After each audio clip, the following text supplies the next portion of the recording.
Ciao da Heavy Metal Heaven. Oggi analizziamo il secondo alienante e caotico album di un duo che rispetto al passato è migliorato su ogni fronte nella sua decostruzione di metal estremo ed elettronica.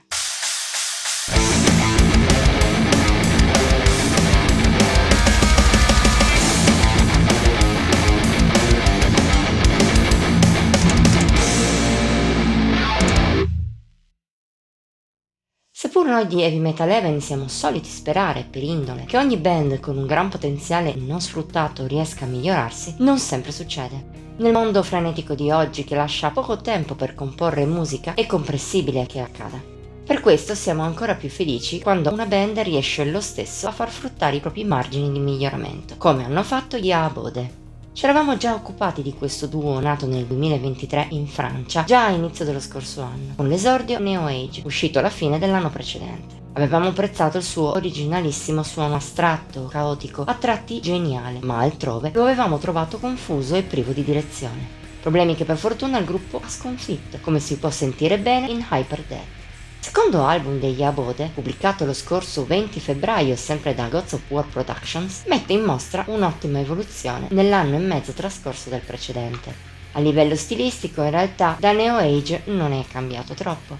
È venuta un po' meno la componente groove presente nell'esordio, fagocitata in gran parte da quelle death e industrial metal. Per il resto però rimane la complessità estrema, difficile persino da etichettare, quei suddetti generi che insieme al black si mescolano in qualcosa di caotico, votato alla pura avanguardia. Merito anche della destrutturazione che gli Abode fanno, in special modo degli elementi metal, portandoli all'esasperazione, quanto facevano in passato, forse anche di più. Nonostante ciò, Hyper Death si rivela più focalizzato rispetto al predecessore.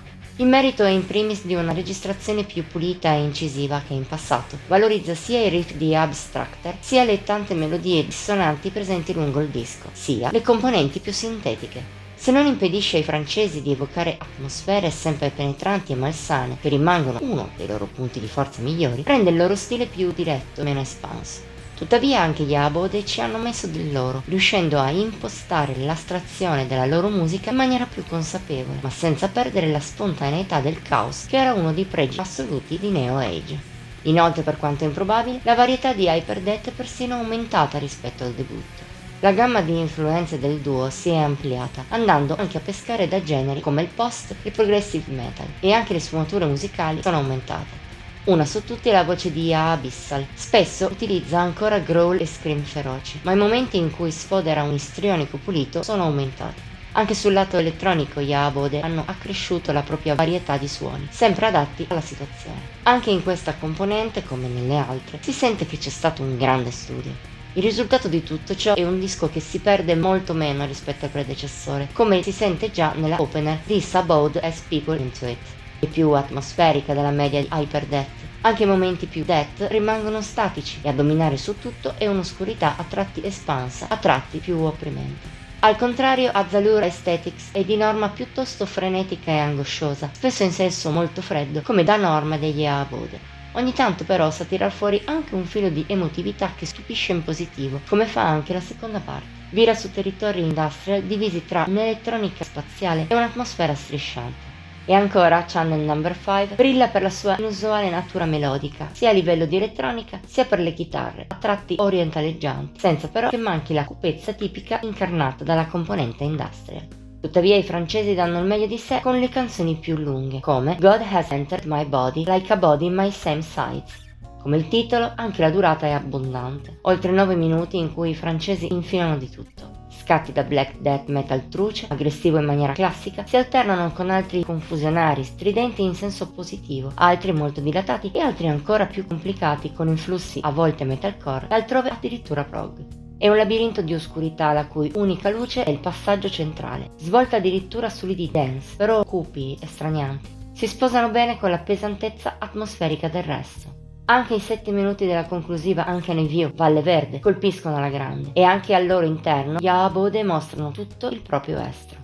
Tra momenti angosciosi e altri truci da puro metal estremo, una sezione centrale simil drum and bass e l'esasperata escalation finale funziona bene anche grazie alla solita aura oppressiva che ammanta tutto.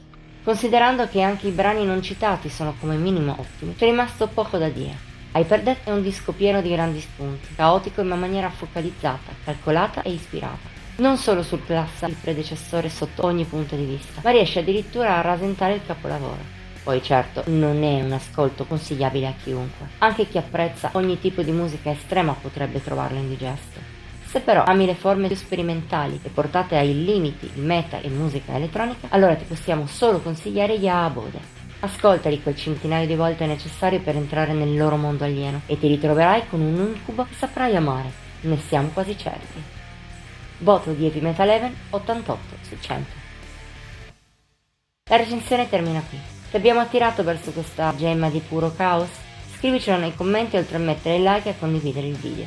Ti invitiamo inoltre a iscriverti al canale e ad attivare la campanella degli avvisi per non mancare neanche uno dei contenuti che pubblichiamo ogni settimana. Infine, seguici su Facebook, Instagram e Pinterest. Al solito, i link sono qui sotto. Ci vediamo la prossima volta.